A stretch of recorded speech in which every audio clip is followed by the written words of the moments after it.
We're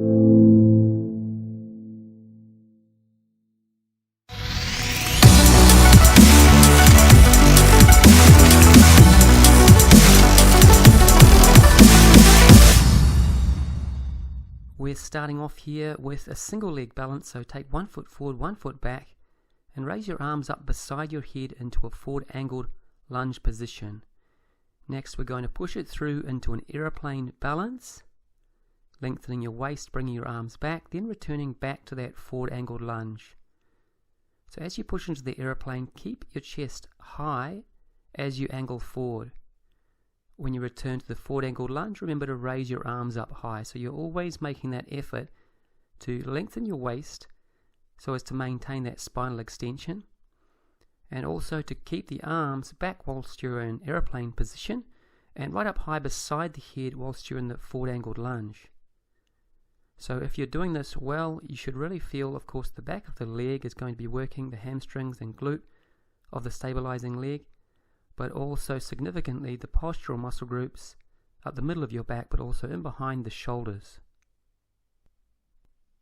We're aiming for 8 or so, and then we'll switch it over. So taking the opposite foot forward this time, split your stance again, angle forward and bring those arms up beside the head before pushing into your aeroplane position, bringing the arms back, lengthening the waist and angling forward. So you can really benefit from this more effectively if you push your fingers, your arms out into the extreme or end range of motion that you can. That is, to really keep those arms up high beside the head. You'll notice it's a lot harder to do that than as you're returning into the airplane position. Bring them right back, lengthen the waist, engage those muscle groups in behind the shoulders. So you'll really feel that the shoulders are working just as hard, if not harder, than the leg. Reminder also to squeeze the toes into the ground to give yourself a little more grip if you're having difficulty stabilizing.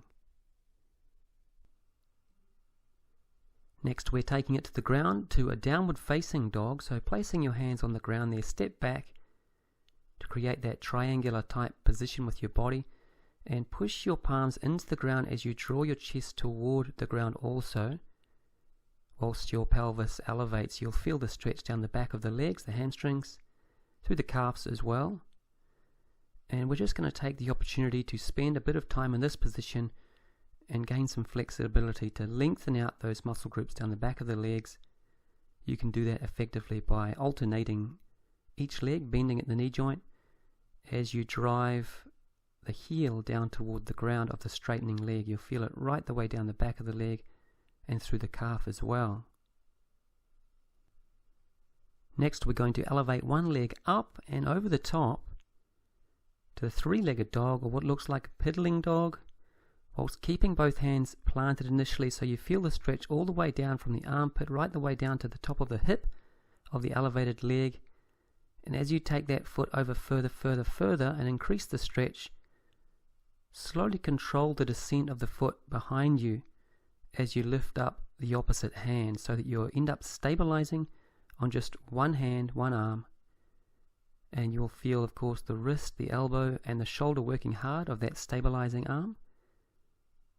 In addition, the obliques or the side of your body, low back, glutes, and hamstrings to a degree in support. So just reach around with that elevated or higher arm so that you can increase the stretch. Particularly, you'll feel this through the chest and biceps of the underlying or stabilizing arm. Bringing it back into that original position, the downward facing dog, we are going to take it onto the other side now. So elevate the opposite leg up into the air and then bring the foot over atop, creating a little twist in your waist there so that you feel the stretch all the way down from your armpit, down the side of your body to the top of the hip there. Keeping that hand planted initially, and then finally as that leg comes all the way over with slow control, elevating the opposite hand into the air, stabilizing on that underlying arm. Hold as firmly as you can, keeping an extended position through the spine or a lengthened waist. You are going to reach back into various different positions to intuitively find the area that you can get a stretch through the chest and biceps of the stabilizing arm. Bringing it back to the original downward facing dog position here. Give it a quick stretch to loosen things off a little. And then we're going to gently lower the body down to the ground, lying flat on your belly. Get into a comfortable position. And we're going to take one arm out to the side, bending the elbow slightly to find the best position. With your hand on the ground there, take the opposite foot up and across the body behind you. So you'll feel the stretch, of course, through the low back, but predominantly we're aiming to stretch out the shoulder, the chest and biceps of the arm that is behind you there. So utilizing your opposite hand on the ground to stabilize yourself, play around with the position, moving forward and back, twisting, turning, to intuitively find the best angle to get that stretch. Rotating back the other way when you're ready there. Again, bending the elbow slightly, position the hand on the floor, and then rotate the opposite foot across as you feel the stretch through the low back and through the chest, arm, biceps area of the underlying arm. Again, intuitively feel which specific position is going to most effectively get you that stretch. Rotate your body subtly forward, backward, up and down. Change the arm if you need to maximize the benefit of the stretch. Next up, we're taking it into a prone hold position on your hands and toes. So begin by bending both knees slightly, push away from the ground with your shoulders, brace your core, and then kick one leg out the back like a donkey. Alternate between the left and the right, ensuring that your pelvis does not twist or rotate or shift from side to side or even move forward and back. Keep it centered and steady. If you have the strength or you'd like to add a progression, you can try elevating the opposite hand as well as the leg that's coming up, and you'll find this is much tougher. Going from 3 bases of support down to only 2, you'll need to squeeze the ground with the grounded hand, hold strong through the shoulder and core to maintain control here. Be sure to keep a slight bend in the knees so that you don't overload your quadricep glute, the muscle group down the front of your thigh of the grounded leg there. Next, we're going to take it to the ground by spinning over, sitting on the ground there. Lie it back once again, find a comfortable position, and we're going to take both the arms and legs off the ground to reach forward, and then both arms and legs come back as you move through this stability sit-up position. So ideally you can do this by just stabilizing or balancing on the pelvis. Your arms and legs should stay off the ground the entire time except for when you retract both your arms and legs. At that point you can bring just the soles of the feet to the ground there. A couple of different ways you can approach it with the arms. You can bring them back to assist your extension, or if you like you can just grab the front of the knees there. In any case, continue, keep working, take it to a point of fatigue, do as many as you can. We're going to aim for around 20 or so here, so try and keep going right to the end there. Okay, so lowering it down now to the ground, you're going to lie back and slide the feet into your glutes as the knees come up. Shuffle your shoulder blades in together, elevate your pelvis and lengthen the waist into this bridge position. Shuffle your shoulder blades in a little further, expanding the rib cage, and you can maintain that position, or you can engage this advancement, the alternating leg extension there. Main thing to be aware of is that the pelvis is not twisting out of position while you alternate between the sides there. An effective way to monitor this is to place your fingers on top of the bony prominence at the front of the pelvis. You'll feel it on either side of your body, and you'll be able to notice if one side drops down away from your fingers. So it's easier to maintain the position if you keep coming back to that extended position by breathing into the chest, lengthening the waist, and shuffling the shoulder blades in together. You'll be able to hold that thoracic extension, get your mid-back doing the work, and perform the exercise more effectively. Standing up from here, we are going to go straight back into our single leg balance. So we begin with the forward angled lunge, once again arms up beside the head, pushing into the aeroplane position, lengthening the waist with the arms back and continuing through that flow. So remember that you gain more out of this exercise by taking your arms through the end ranges of motion. So when you're in forward angle, that's lifting up beside the head there as far as you can.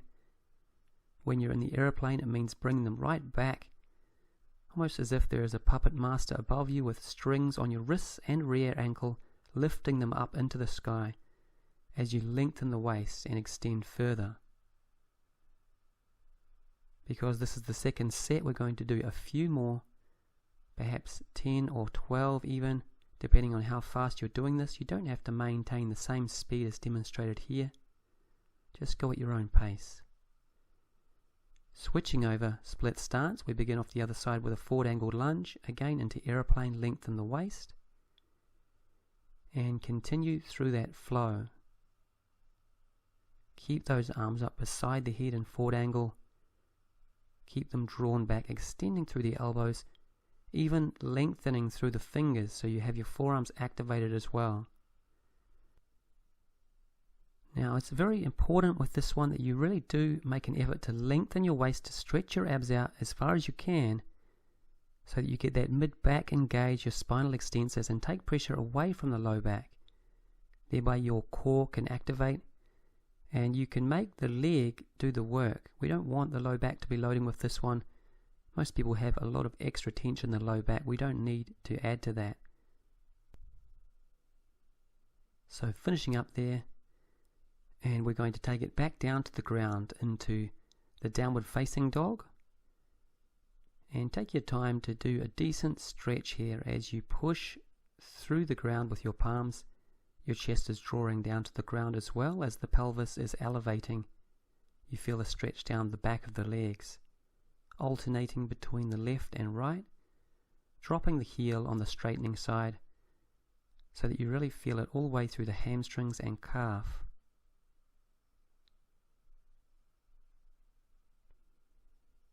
Next, we're going to elevate one leg into that three-legged dog or piddling dog as the foot comes up and over the top behind you, keeping the opposite hand planted on the ground initially so you feel the stretch right the way down the side.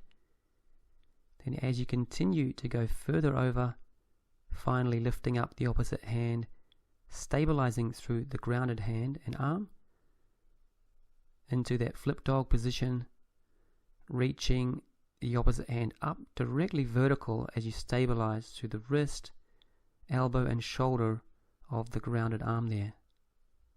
Reaching over the top, find that angle where you can feel the stretch, particularly through that grounded arm, through the biceps, shoulder and chest. Lengthening through the waist so that your low back doesn't jam. And then gradually returning with control back into that downward facing dog. When you're ready, we're going to bring up the opposite leg into the sky there. Take it across as you elevate that knee up toward the sky. You'll twist through the waist as the pelvis rotates and feel the stretch all the way down the side of the body, right to the top of the leg on the elevated side. Taking it further in behind you as you elevate the opposite hand, finally with control descending the foot toward the ground and reaching up toward the sky, opening the fingers, reaching vertically as you stabilize through that underlying arm. Now reach back through the high arm so that you can feel the stretch, the chest, the biceps of the underlying stabilizing arm. Reach around intuitively to find the angle where you can maximize that stretch before slowly returning back to the original downward facing dog position. So we're going to be a little mean here. Instead of giving the arm and chest a stretch out, we're going straight to our prone hold, alternating lift. Again, you have the option to lift one leg and alternate it with the other side as an easier option, or you can go straight to the alternating arm and leg at the same time, gripping the floor firmly with your hand and fingers, bracing through the shoulder girdle as you push away from the ground there, and keeping your core on firmly so that your pelvis doesn't twist from side to side, tilt, or shift forward and backwards. So you'll find this is actually a lot harder, being the second time we've done this, but also we've just come out of that downward dog, pedaling dog combination, which also requires a lot of strength from the stabilizing groups. So drop it to the ground. We'll give that chest and arm a stretch out now. Find the suitable angle at the elbow joint. Take the opposite foot across, using the opposite hand to stabilize your body. And this time, hopefully, we've opened up the shoulder joint a little further, so you might be able to go a little further back as you rotate your opposite shoulder backwardly as well. Change the angle of your body until you find the best position, the tightest area, to maximize the benefit of the stretch.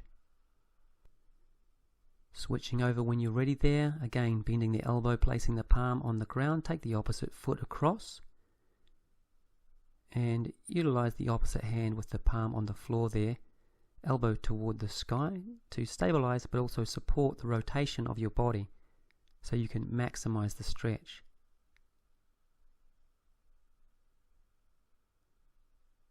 You can try to take the overlying leg a little further back if you wish, in terms of the placement of the toes on the ground, and you'll find this will also increase the stretch through the low back to a degree. Next up, we're going to bring it back up, and we have got one more set of our stability sit-up. So spin it around onto your bum there, lying back.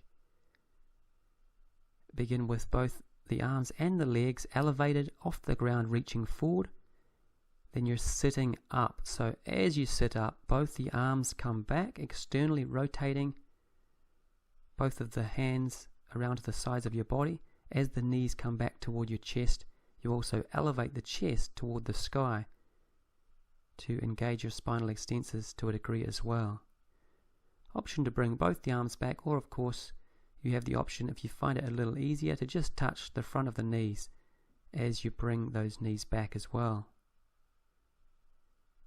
In any case, try to remain stable just on the pelvis there, not allowing any other part of your body to touch the ground except for the soles of the feet as you come back into that upright position. Push through, try and finish the set, get to 20 or so, and give those abs a hard time. Next, we are lying down, going into our bridge position. So shuffle your shoulder blades in together, lengthening the waist as you elevate the pelvis into that bridge position. Monitor your pelvis with the bony prominence at the front there, and you have the option to do the alternating leg raise as well to increase your pelvic stability. Get a little more out of this exercise. Remember to continue to address the position of the spine. Check in that you have lengthened your waist as long as you can. Shuffle your shoulder blades in a little further. Get that mid-back holding the tension as opposed to the low back. You achieve this as you lengthen the waist, expand the rib cage, and get the tension to come in between the shoulder blades there. Again, monitor the pelvic position. Don't let the pelvis drop down on one side and fall away from the fingers. Keep it steady for this one. Now next up, we're going to bring both the knees in toward the chest and just do a little bit of rocking to release off that tension in the low back. Now you can stay with that, or you can take the legs up and over the top into this plow posture here. So take your legs over to the point at which the gravity holds you in position and you don't feel that you have to strain your abdominals to keep the position there. Using your palms against the low back or the back of the pelvis, you can stabilize your position. Make sure that your neck feels safe in this position as well. You can try staying there, just alternating the legs. If you have the flexibility, you're dropping the toes toward the ground. Although you certainly don't have to get there, just let your legs come down in their own natural good time as assisted through gravity. To maximize the stretch, if you want to gain a little more flexibility, straighten both of the legs and draw the toes in toward the head as you push against the low back there.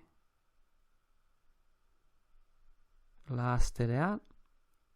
Try and surrender to the position, release off the tension in the body, and then we're going to roll back onto the low back here. So staying on your low back, we are going to bring one knee in close toward the chest, take the opposite hand and rotate that knee over the other side of your body toward the ground. As you bring the opposite hand and arm up and over the top diagonally, the opposite direction, you'll feel the stretch through the chest and arm, just from the weight of the arm dropping down, but predominantly we're going for a stretch through the low back here. You might even get a click if you're lucky, as those vertebral pieces realign themselves more effectively. Try to increase the stretch by drawing the knee toward the ground. As you reach back the opposite direction with your other arm, feel the waist releasing off, potentially into the glute as well. Switch it over the other direction when you're ready. Bringing that knee down with the opposite hand toward the ground, reaching diagonally out and away with the other arm there, as you find the ideal position to feel the chest and biceps stretching of the arm that is moving away from you, and pulling the knee down toward the ground to maximize the stretch through your low back, the waist, and also the outer gluteal area of that overlying leg. Take your time in these positions if you need to go a little longer to entirely release off the tension. Next up, we're going to sit back up. Position your legs straight out the front of you, and we're going to lift one foot up and place it on the outside of the knee of the opposite leg. As you wrap the other hand around, hold the outside of the knee with your hand, or you can place the forearm and hand all the way down the outside of the leg with the opposite hand behind you. You can twist and rotate. If you want to take this a little further, like demonstrated in the Core Regen program, you can twist the opposite heel in toward your glute and really wrap yourself up like a pretzel here. So utilize force and pressure on the ground through that arm, and also through the arm that is going down the outside of the elevated leg, to twist through the waist with this one. Just switch it over when you're ready, taking the opposite foot now to the outside of the knee. Reach around, grabbing it with the hand, or take the arm all the way down if you have the flexibility, as you drive the opposite hand into the ground behind you, twisting by pulling the knee in toward the body as you push into the ground and rotate through the waist. Option to bring that heel right in close to the glute if you want to take it a little further. And once again, this is one of the rare stretches that you do really require to apply a bit of force, and you'll benefit from that.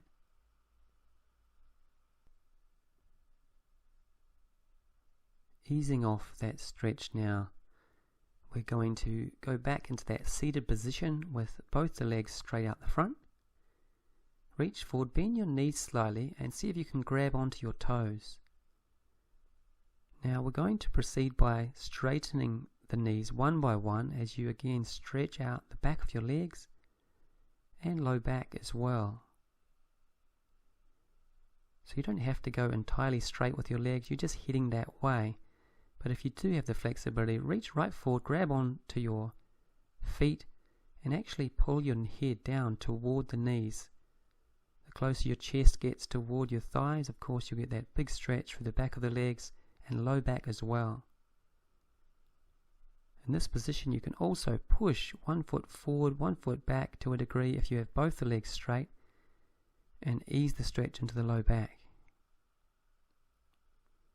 Next up, we're going to bring the knees in toward the chest, slide the feet in, a couple of fingers together in front of the knees there, and just lean back as you arch your upper back outwardly.